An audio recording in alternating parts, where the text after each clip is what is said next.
You're listening to the Love Over Addiction podcast.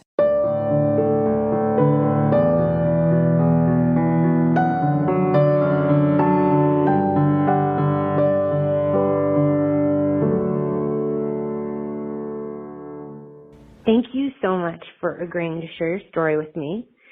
So can you, let's start at how does addiction or how has addiction or alcoholism affected or shown up in your life?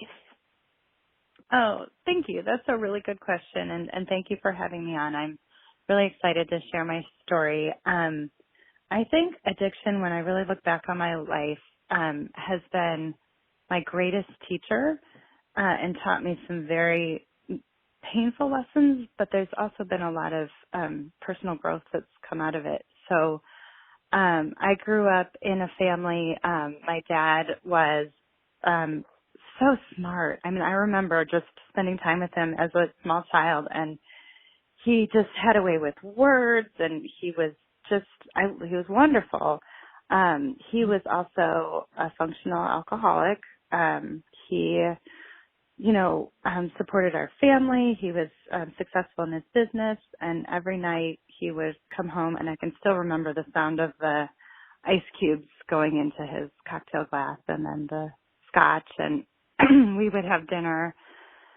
And then my mom would go downstairs to her office, and he would go sit by the TV and keep drinking until, I think he used to bring his glass of scotch to tuck me in at night. And then also, I remember later, he would bring it to bed with him. So that was probably not great for my parents' intimacy, I can't imagine. And so when I was in high school, my parents did divorce. And my mom went on to have a very happy second marriage. And my dad, just he retired early, and then he kind of just watched TV and drank really for most of his life. So, anyway, I don't want to get too into that story. So, but I did want to share this story that when my daughter was 6 months old, my brother and his wife really pushed us to do an intervention to get my dad to stop drinking. So we found a center that would help him, and we all came together, his three sisters and myself, and we got him to get treatment, which was great. At the time, I had a 6 month old daughter and was married to an alcoholic that I was very concerned about and unhappy in my marriage. And I just remember this one key point. I remember my dad's sister, my aunt, she had also been married to an alcoholic. So there's a lot of it in my family. A lot of wonderful people too. But she just looked at me, and I didn't know what to do. I had this little baby. I don't think I was working at the time. And she said, go to Al-Anon. She just said, go. It was all about getting my head straight. And she said, and once you get through this, whatever you do, just be aware that you will probably find yourself in a crowded room full of people, and the person you end up sitting down and really enjoying their company with is probably going to be an alcoholic. She's like, that's just in your wiring. So I ended up, my first husband was a severe alcoholic, and I left him when my daughter was about 2.5. And I sold the house, quit my job, moved to a new city. And then 10 years later, I met this wonderful man who was also an addict, and I married him. And now I'm divorced from him as well. So it's been, like I said, quite a journey. That does sound like a journey. So, okay, this is really helpful, and I'm so glad you mentioned this, because a lot of women that get divorced from someone struggling with addiction worry about getting involved in another relationship with somebody else that struggles with addiction. Yeah. It's actually very, very common, and it's even more common when a parent has been struggling with addiction. And I have a theory about it. It's not proven, but my theory is, we are attracted to what we are comfortable with. And although it sounds crazy, why, how could you be comfortable growing up with a parent that's struggling with addiction, but it's what we know. Like, we learned our skills Sure. and our coping mechanisms within that home. And so subconsciously, I think there is something that recognizes a familiarity in that partner that says, oh, this is home to me. Like, even if it's Right. dysfunctional, it still feels like a home. So I think you're right. okay, and you definitely don't need to say that, because I don't, like I said, it's not proven, but like, what do you No, think? but What was it it? rings. Well, it Yeah, rings go ahead. true to me. And I will say, when I met my second husband, my daughter was 9, so it was many years later. And he was, he told me his story, that he had this very difficult ex-wife who had moved his children out of state, and he was trying very hard to get his family back. He was wonderful to me and my daughter. I mean, he helped around the house. He was like, I'd been dating, and he was like so much like kinder and more attentive and willing to date someone with a young child like than anyone I'd ever met. And he just made life fun and interesting. And I think I also, but the drinking was a part of it. He wasn't allowed to drink in front of the kids, and it definitely raised a flag. But for me, I thought, well, here's this great guy who just needs a supportive, loving woman in his life, and hey, we'll bring the family together. So I feel like, in a way, I was trying to, like, in helping him bring his family together, it was a way for me to heal my family and bring my family together. Like, here's a guy I can finally help, kind of thing. I'm only laughing because, like, every woman is now, like, nodding her head and going, yeah, it's all about the idea of helping somebody else. That's been, like, the most common theme, right? And he was so lovable with the way that he treated me in the beginning. So, So what happened? oh my gosh. So, we got engaged, and I was trepidatious because I was concerned. He's a very social person, very giving person, but very social, and a part of that, of his business and his life, was drinking. And so that was a worry for me. And after we got engaged, I thought, well, we'll just have a long engagement and I'll see kind of what happens. And then we moved in together, and he had planned this bachelor party. I mean, he was almost 50 years old, and it was this big bachelor party with, like 15 guys, and they all went to Lake Tahoe. And all of my triggers were just like, oh, this is feeling out of control. I don't like it. I don't know what's happening. And up until that point, I was only worried about the drinking. But he came back from this bachelor party, and I was doing the laundry, and I found cocaine in his shorts. And that was that was like the beginning of the end right there. And he, of course, denied it, and he said that he didn't know how it got there. It wasn't his, all the things. And I just made it really clear, because that was my first husband had also struggled. It was primarily alcohol, but cocaine was part of the mix. And it was absolutely a deal breaker for me with a child. And even before a child, it just wasn't part of my life or anything I wanted in. And so I seriously considered calling off the wedding. But by then, we'd already moved in. My daughter was committed to a different school. Our kids got along really, really well. And, there were all the good things. So and my mom was also not well. Her health wasn't good, and she was so excited for me to get married to this wonderful man. So I went ahead with it, and we had this fairy tale wedding in my parents' backyard, and we went to Paris on our honeymoon, and then we went to Chamonix and then Iceland, and we had this lovely, when we were together, we had just this lovely time. And then like 2 months later, he came back from playing tennis one night, and it was, like 10:30, 11, and he was super Mhm. talkative and jumping all around, and I was kind of like, oh, I want to go to sleep. And so he said, okay, I'll go in the guest bedroom, and he left his wallet on the bedside table, and there was a big bulge in it. So of course I looked, and there was more Mhm. cocaine. And then I'd been through it with my first husband, so I knew exactly what addiction was.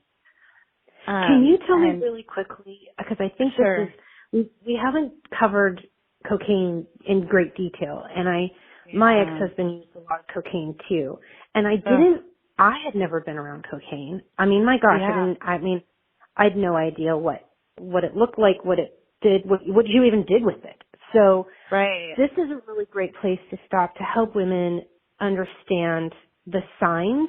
Like, what does yeah. the spouse Oh my do when gosh, they, yes, would you mind sharing that with us? Like, for sure. what are the signs that Because someone's high on cocaine?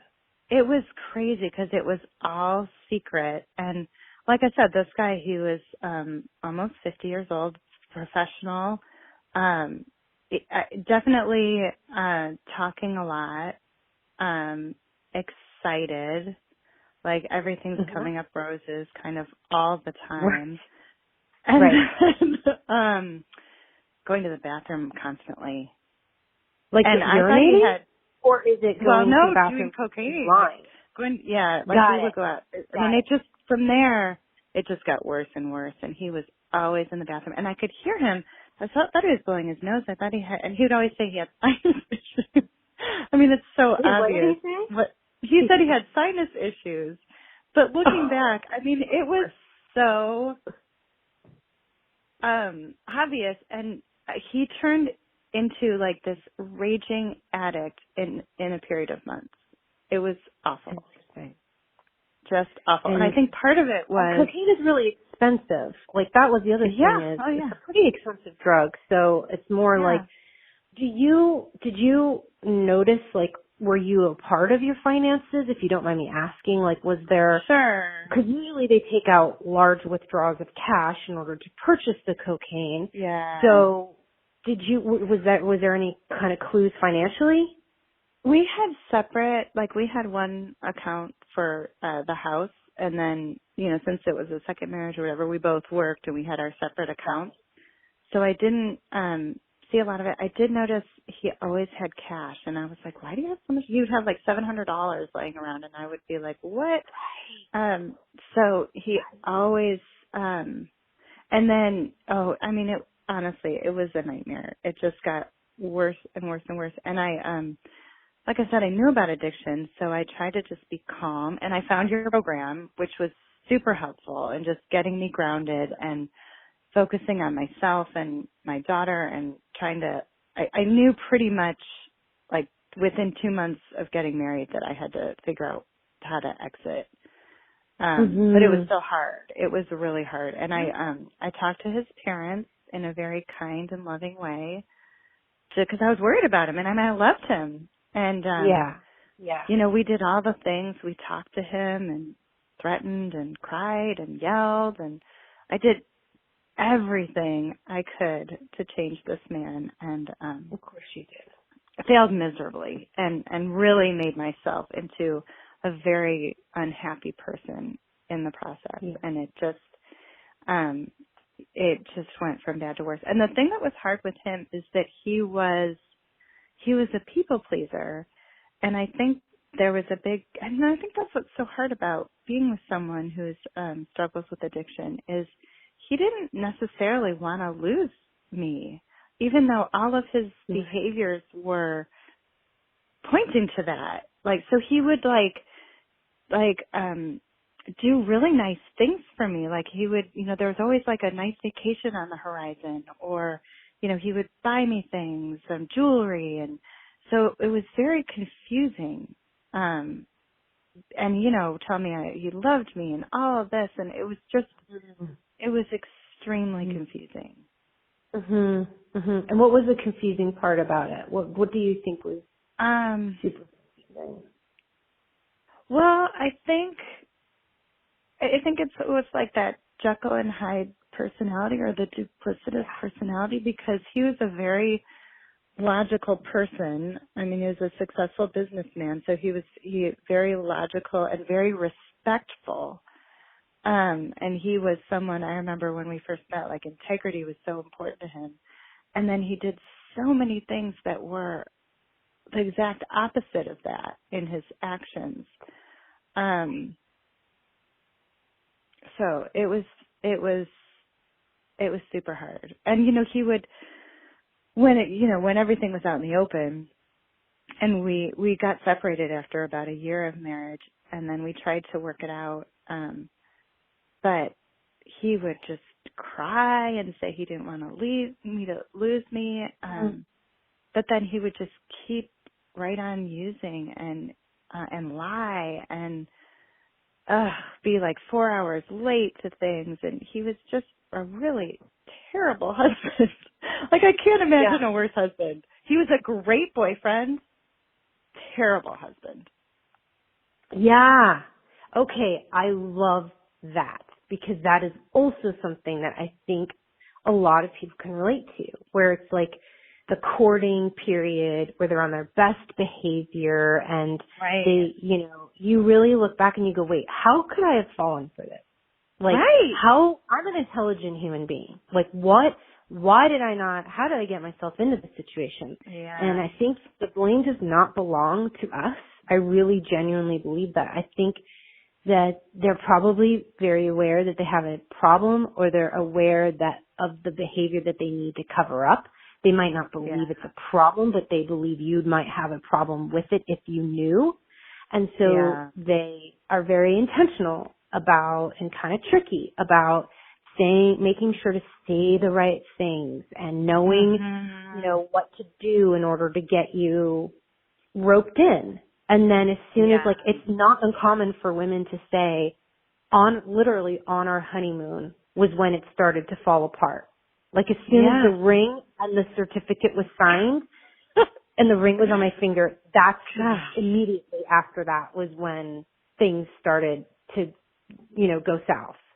Yeah. Seems like such a waste of time and energy. I mean, it was a waste of time and energy, but. Well, okay, so let's go back to, because actually, I'm just going to challenge you on it just for a second.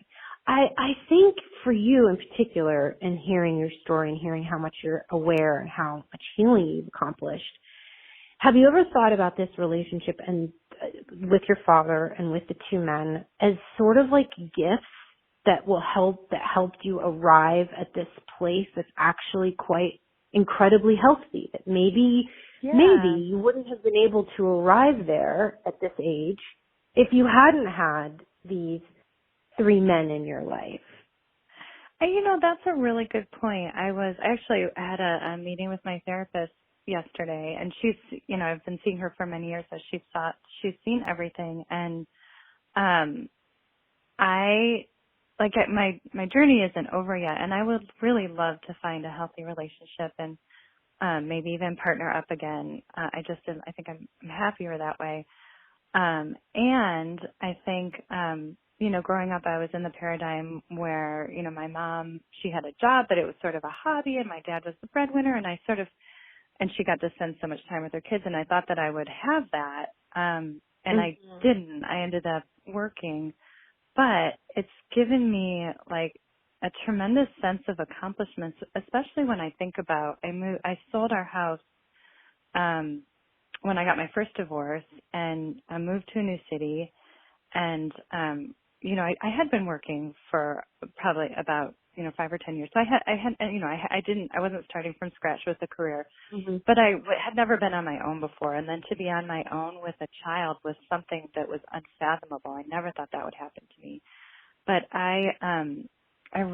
it was super scary. And there were like so many nights where I just thought, oh my gosh, I am going to end up on the street. How am I going to care for my child for all of these years? How am I going to clothe her and feed her and give her the kind of life that I wanted? And I just put one foot in front of the other, and really learned a lot of the tools that you use in your program.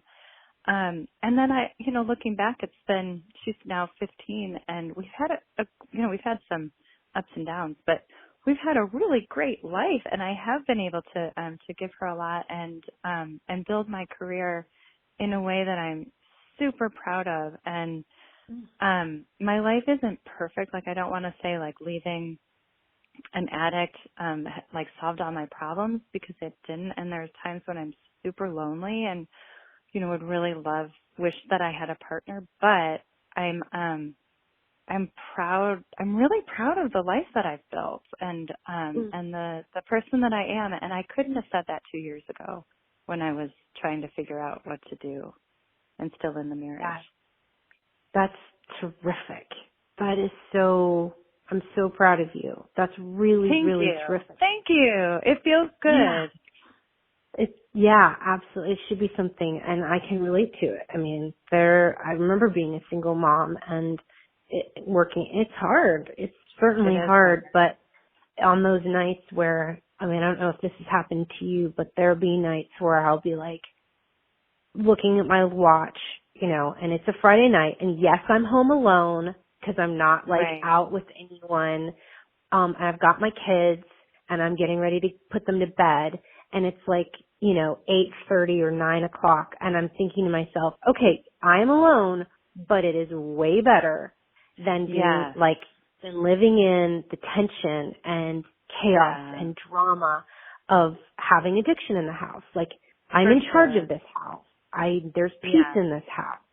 There's control in this house. Like, it's not, the payoff was quite nice to be able to, I finally remember relaxing for the first time in years.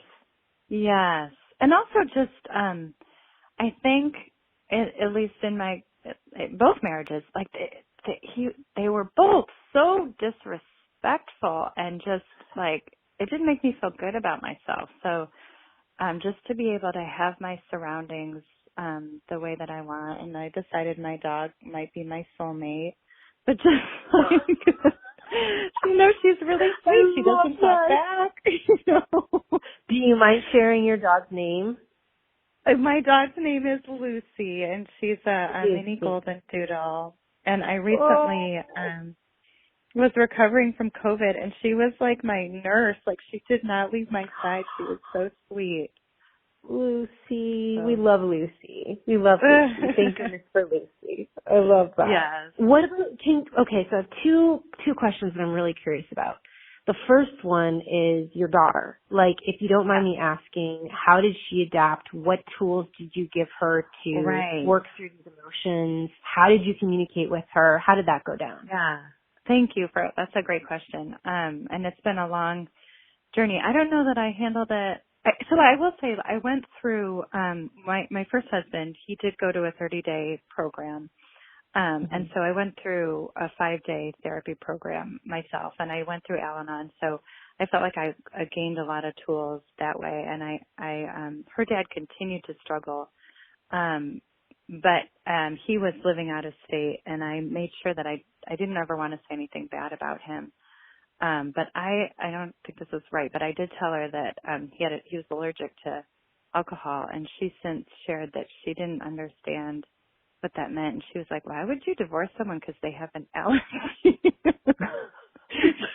She thought that, as a kid, she didn't love that. But, I will say her dad has been sober for 8 years, and he's been through a ton of therapy. So I think he's actually probably been better at having the conversations with her and explaining it. And one of the things that came out of my second marriage is that I think, it allowed me to understand addiction better, and I think have some compassion for my first husband, who can now speak from a much healthier place about it wasn't that he didn't want to lose us, he just, for whatever reason, could not stop drinking.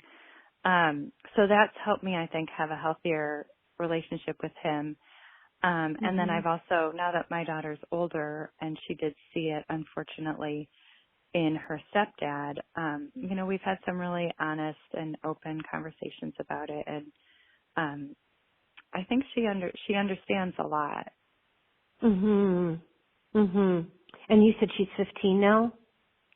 She is, and she wrote this essay at school just this year that just took my breath away. It was I was so impressed with how in touch she was with her emotions, but she talked about what it was like growing up without a dad in her life, and how hard that was. And she did talk about his that he struggled with addiction, and that, you know, she resented him for a while, and then, you know, now she's kind of come to a peace with it because he really has made a big effort. And then it also was kind of the essay that every single mom that was married to an addict wants to read, because she just talked about how she learned so much from me as a role model and strength and all that. So that was really nice to read.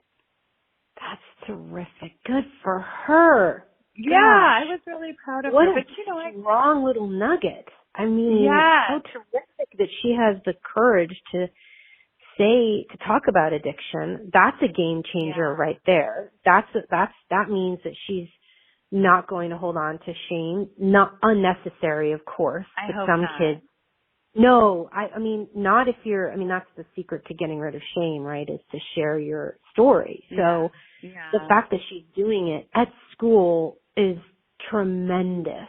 Good for her. What a strong girl you've raised.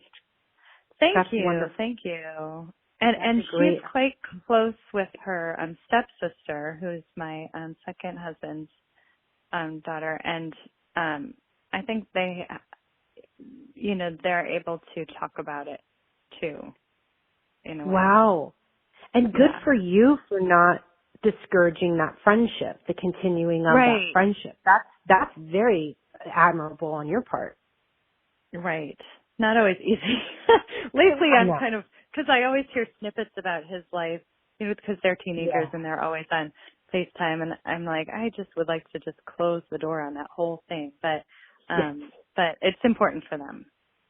Yeah, but that you recognize that and that you're comfortable enough in yourself to be able to, you know, not cut that off. That's really remarkable. Wonderful. Okay, so my second question for you then is, can you talk to me about a lot of women, like I hear when they're considering divorce, and I was one of them, that really hate the idea of leaving their home or leaving their environment, uprooting, you know, breaking the roots, starting over again. It's scary. I don't want to do that to my kid. I don't want to do that to, you know, just too much to handle. I love that you said you sold your home and moved to a new city. That's a massive, massive move. Can you talk to me about that? How did you find the courage to do that, and what was it like? Oh gosh. So that was the hardest thing I've done in my life. And I did, I will say, like, I grew up in Michigan and I went to college out of state, and then I traveled abroad. So I did a lot of like things in my 20s that were scary, but in my mid 30s, selling my house, and it was actually during the recession too. It was like in 2008. So I had a job that was good. It wasn't great. But I quit it, and I moved to be closer to family. So my brother and sister-in-law lived in a new city, and they had a mother-in-law suite that they had offered for me to move into. And my brother at the time was traveling overseas, so my sister-in-law and I kind of, you know, there were 3 little kids in the house, and so, you know, we were able to help each other.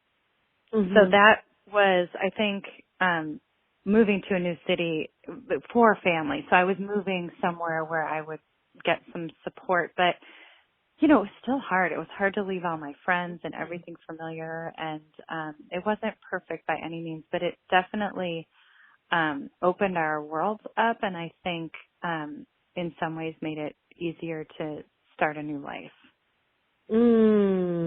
Is that so? That was the positive. Was you got a second chance to do a rebrand, to do a retake of everything new. Did you find it like difficult to make friends? Did you find it difficult to trust people because you had been hurt before? Like, how did you put yourself out there again? Did you tell them about your past? Well, I have a theory, like if you move to a new city, you just need one good friend. So one of my best friends lived here. And she was single at the time. She's never been married. And so she was able to introduce me to, other women that were not married. So that was great. It gave me kind of, a social life when I was able to get away from my daughter. I was very, especially at that stage, I was very self-conscious about being a single mom. Everybody else had these like lovely families, and I think I was pretty protective about sharing my story. And even now, I'm starting to date now, and I feel like it's the first question they ask is like, why does your daughter's dad not live in state? Like they go right to it. And do they? I still, oh yeah, I don't know why. So I have to figure out. I haven't quite come up with the perfect phrase to answer that question, but I'm working on it because it just always, even now, 13 years later, it just makes me go, ugh. Yeah. Like how do I explain this without getting into it? Because we're on our first date, dude. Like yeah. I don't need to tell you all my whole thing.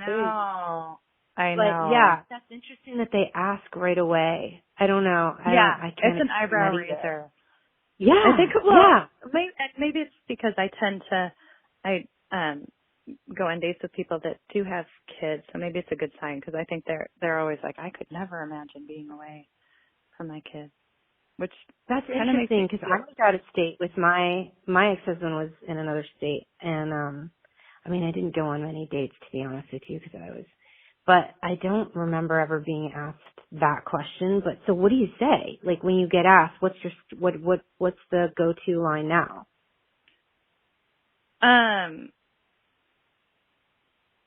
I've like I said, I'm kind of working on it, but I think I say something like, I'll either say, he wasn't in a very healthy place, so we moved, and now he's doing much better, and he is a supportive part of her life, which is the truth. That's smart. Yeah, but I have said I have just been like, oh, he was a severe alcoholic, and now he's better. That's good too. I don't think there's a wrong answer, right? Like there's no wrong answer. How is the reaction when you're dating again? That when you say that to these men?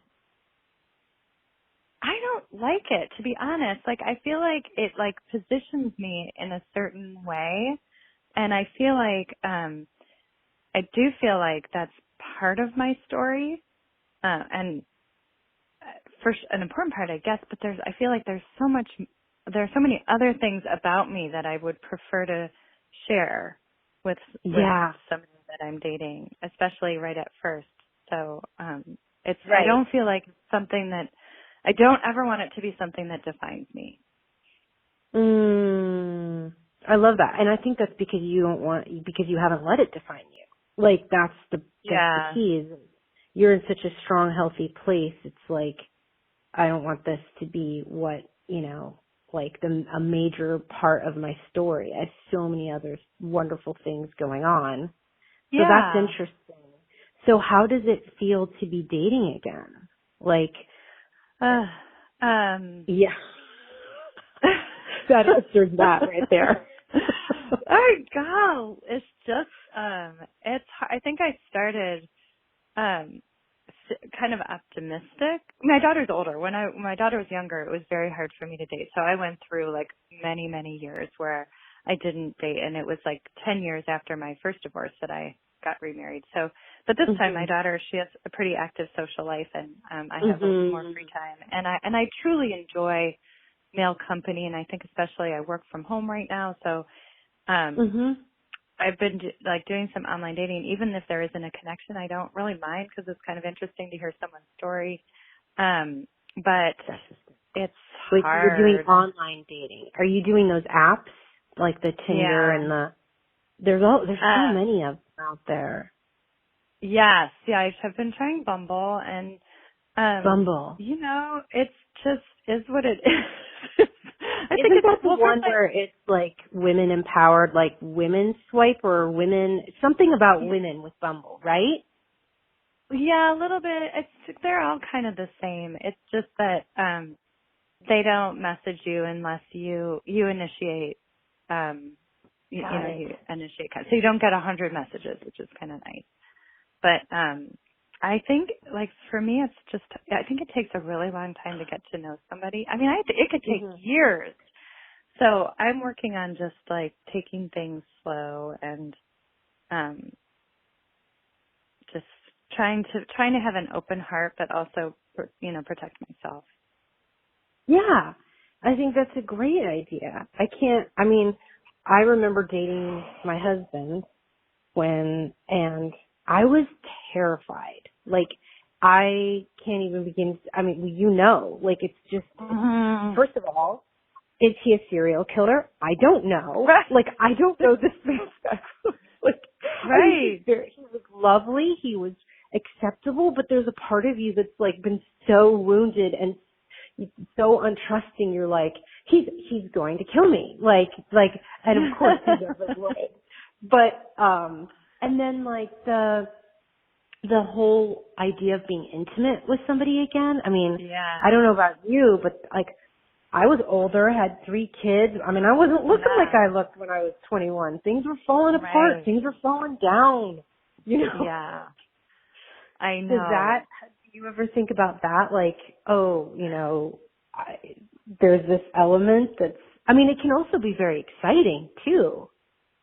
Yeah. I haven't, like I said, I haven't found the right person yet, so I'm hopeful. But I have a lot of, like, the whole, being physically intimate.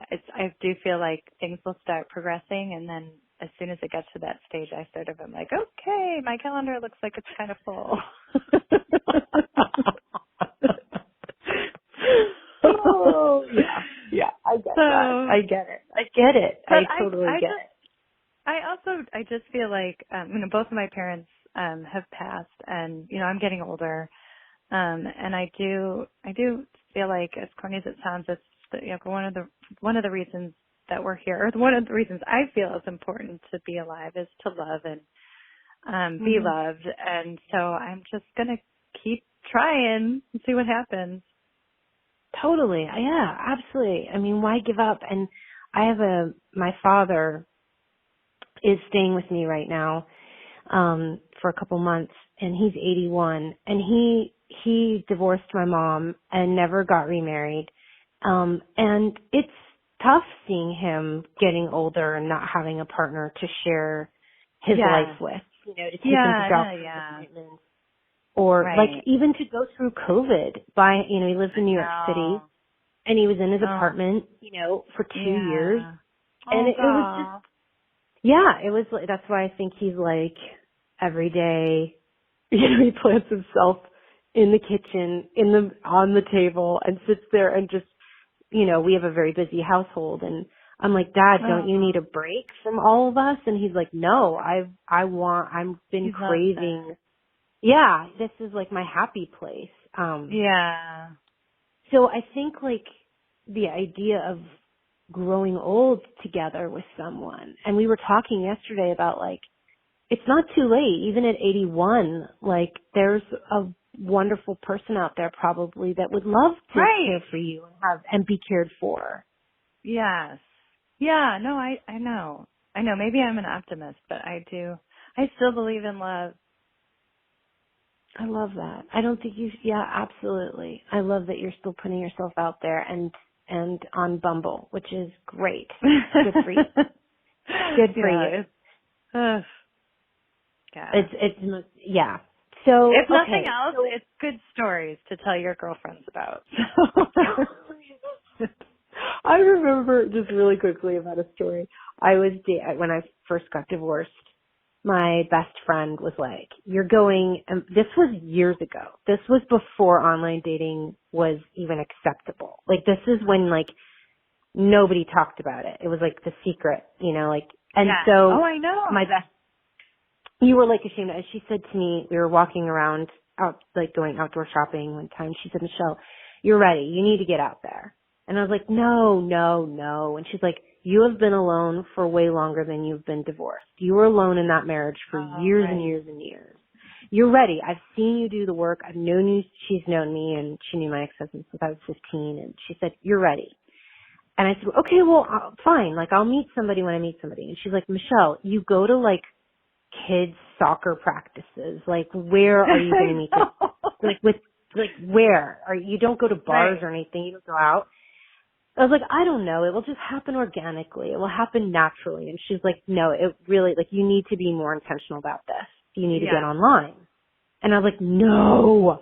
Oh my gosh, no way. I cannot get online. Like, serial killers are online. You know, Craigslist killers or whatever. So I get home that day and we were out with my brother. So it was my brother, her, and I. We get home to my parents' place. I was staying there with my brother. And my brother's like, open your laptop. And I open my laptop and she's like, check your email. And he takes a seat next to me on the kitchen table. And I check my email and in the inbox it says, welcome to eHarmony. And I was like, I remember that one. Yeah. And my best friend had signed me up for it. And she said, okay, you need to sit down with your brother and he's going to make sure that you answer all of the questions and like that you're completely honest. So I did. And then like the way eHarmony works is they match you. You don't get to like, there's no database where you can choose from. They send you the person that you match with according to this algorithm. Right. So they sent me my very first match.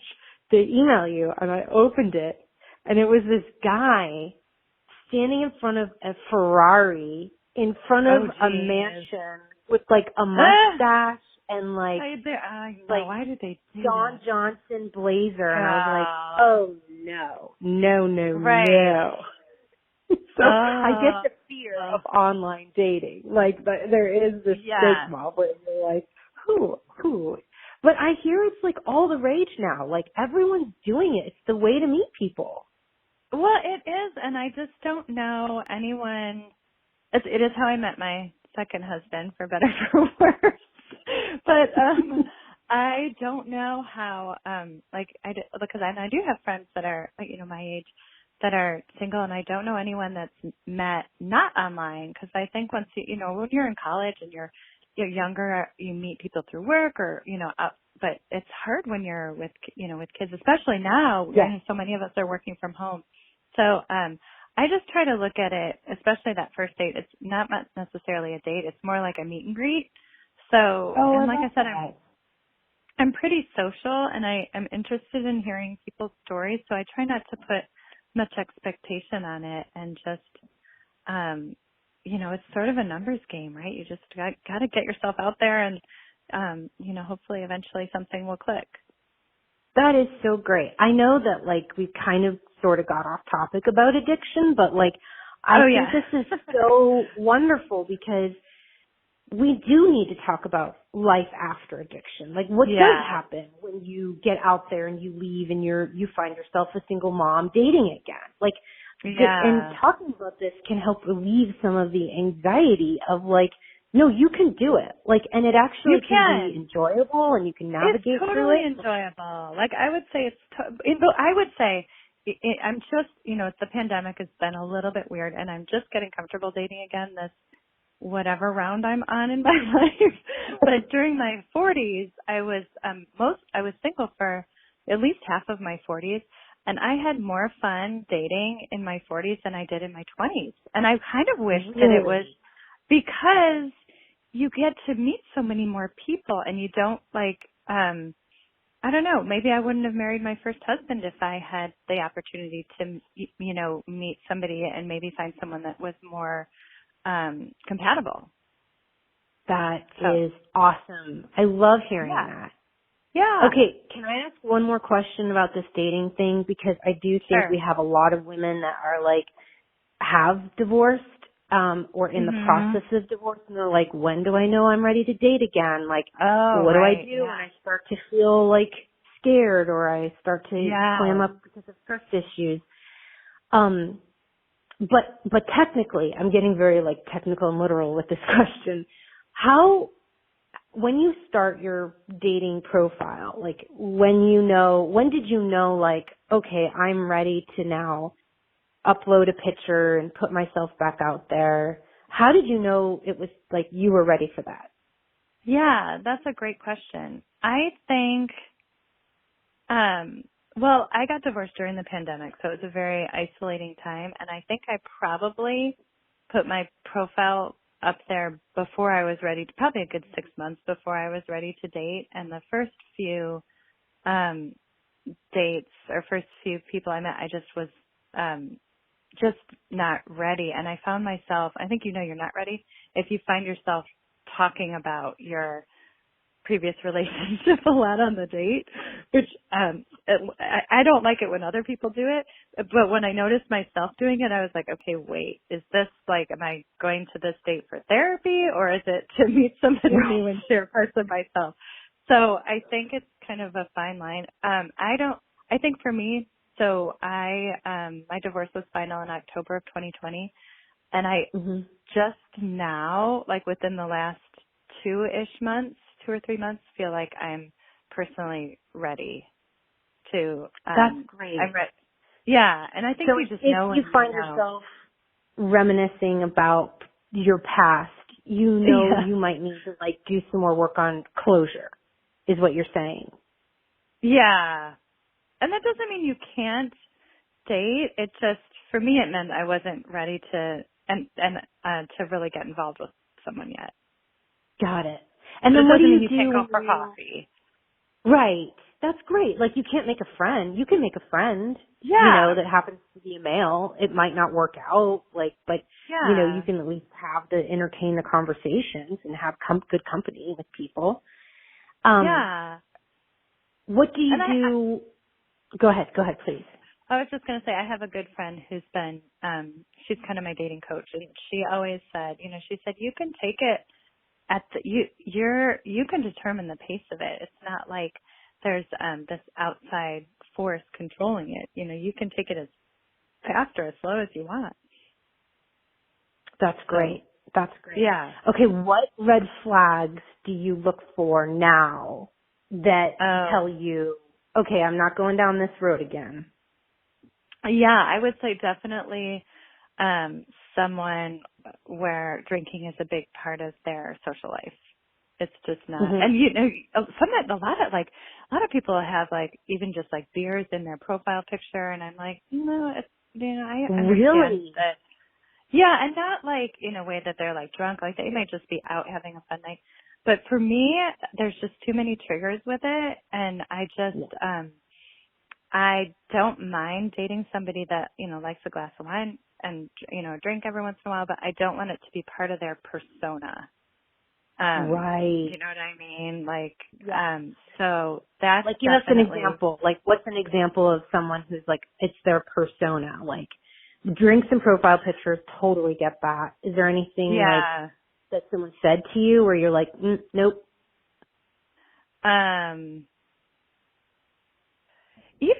They're just drinking a lot on a date, which I think can happen because of nerves, but you kind of, for me, that's a turn off. And then and for some women, it might not be a problem at all, but even like someone that has like an extensive wine collection, like they might be thinking that's like an impressive thing, but I'm like, I don't want to be judgmental. Like it doesn't mean they have a drinking problem. It's just not, for me, that's like a trigger. Just something I don't necessarily want to be around. And so that, and then, I think both of my ex-husbands were super social, which was really fun at first and then really not fun at the end because they were never home.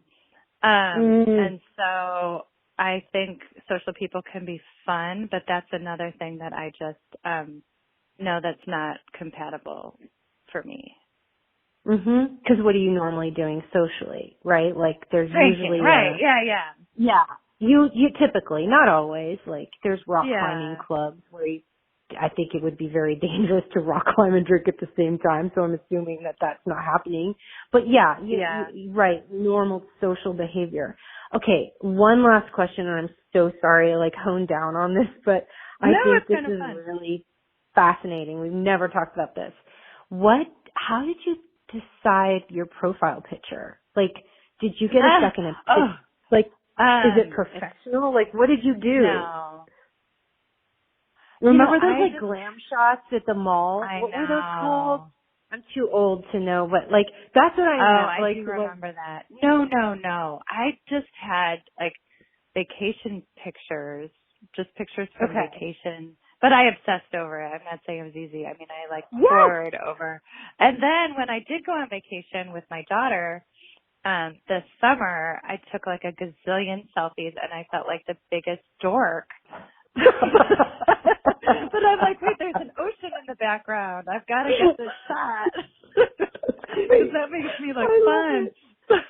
I love it. Did your daughter know? Like, this makes me look kind fun. of. Like, it was unspoken. She would just sort of roll her eyes at me and be like, whatever, Mom. Yeah. Yeah, I love that she could do that for you, too. I love that. That's like you guys are doing it. That's really, really great. Yeah. That's awesome. And how many do you have? Like one picture, or is there like multiple pictures? Like, here's my fun side. Here's my studious side. Like, I'm wearing glasses. Oh, well, yeah, they do say to mix it up. Like one where you're dressed up and one where you're not. I just tried to pick good pictures of me, so it just kind of depended. And they say not shouldn't wear sunglasses in every picture. It's okay to have like one, but you know they want people like to see your eyes. Helpful. Yeah, and then also, a variety of different backgrounds. That's great. Thank you so much for sharing that. Sure. I just know, hopefully we're getting people excited to like enter into this. Yeah, space, I will say it's fun. You know? It is fun. It's totally fun. Yeah. And for me, like I'm working from home right now. I drive my daughter to soccer constantly. You know, I have some girlfriends to do stuff with. But for me, it's kind of like I don't want to say it's a hobby because it's not, but like it's just something, I'm more of an extrovert than I thought I was, but it's something like fun to like look forward to even if it's just a coffee. Right. I love this. Thank you. Is there anything else that you want to talk about or share that you think might be helpful? Yes, I think, I think time heals, and it's like very basic advice that you hear all the time, but it really does. In both of my divorces, it was super, super, super hard, and I thought that I would never like feel like myself again, but I did on both. And just to like take all the things, I mean, I really, like I said, got so much out of your Stay or Go program and also the Facebook group and the podcast. And I think all the self-care stuff, like, you know, get like new lotion for your face and like just do like all that energy that you were pouring into trying to change somebody, like pour it into yourself and you'll feel so much better. And for me, exercise was huge. It just really helped me not only like feel better about how I looked, but just feel better from the inside out. So like exercise was like something that really, really helped me kind of post-divorce, and just do the things you love and, you know, make yourself, you know, you deserve it, and, you know, really make yourself a priority, and that life is for living, and, you know, we only live once. That's really helpful. Yes. Can I just stop you really quickly about the exercise part? Because that perked my ears up. Were you an exerciser before, or was this like a new passion you found post-divorce or during your divorce? For me, like exercise has always been my go-to to get me through difficult times. I think when I was married, I exercised, but not as much.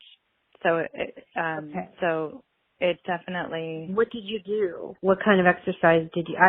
This is like where I get jealous, because I'm like, how can you possibly use exercise to help you feel better? I can't stand it. So now I'm going to feel like an advertisement, and I don't mean to be. One of the things my raging addict husband did shortly before we got divorced was buy me a Peloton bike, which was really sweet and a really good way to hide all the bad things he was doing.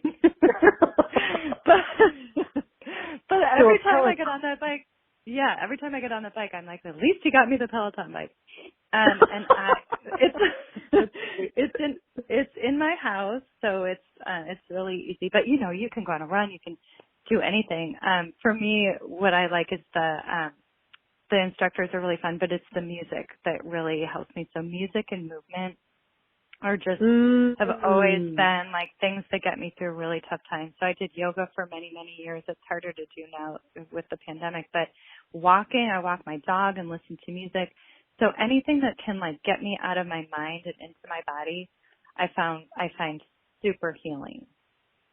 That's really interesting. I love that idea of like, because the mind can play a lot of tricks on you when you are married to an addict. It can almost be obsessive, like you become addicted to the addiction. Oh, so the idea sure. of getting out of your mind, that's fascinating.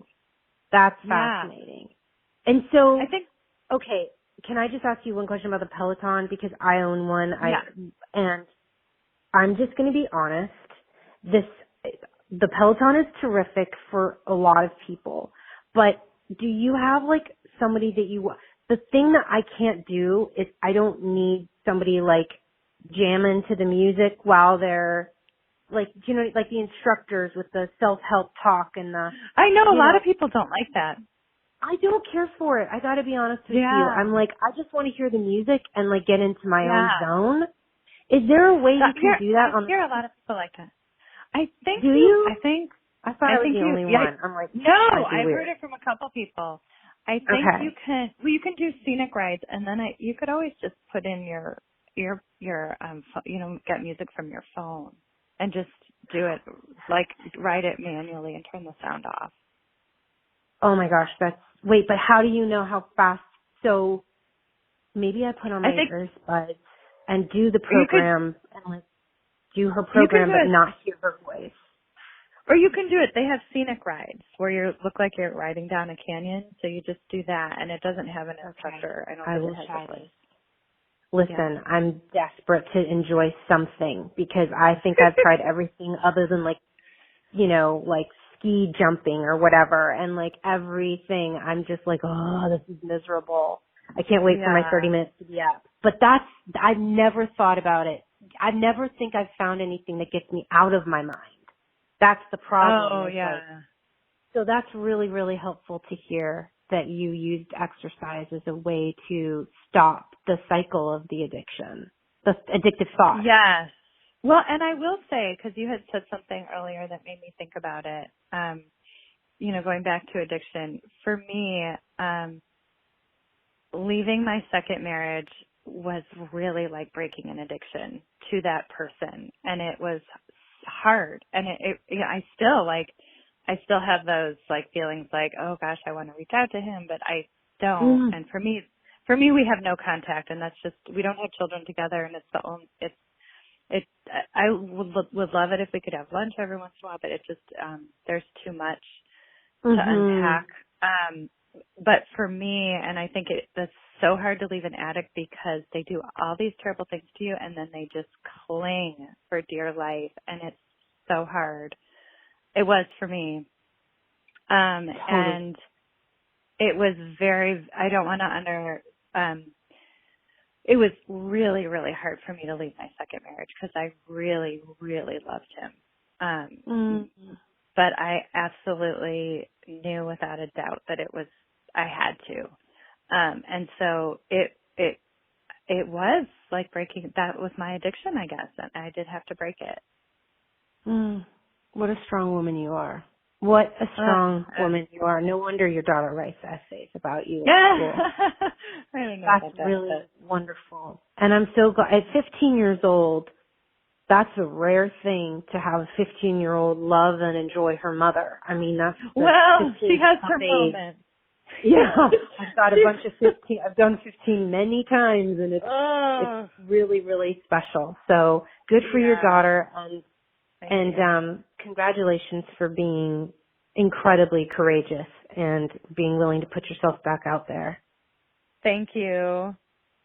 You're welcome. And give Lucy, did we say Lucy? Was it your dog's name, Lucy? Yes. Give Lucy a big hug from us. I will. She just looked up when she heard your name. I will do that. Thank you. All right. Thank you for sharing. Good luck. Okay, thanks.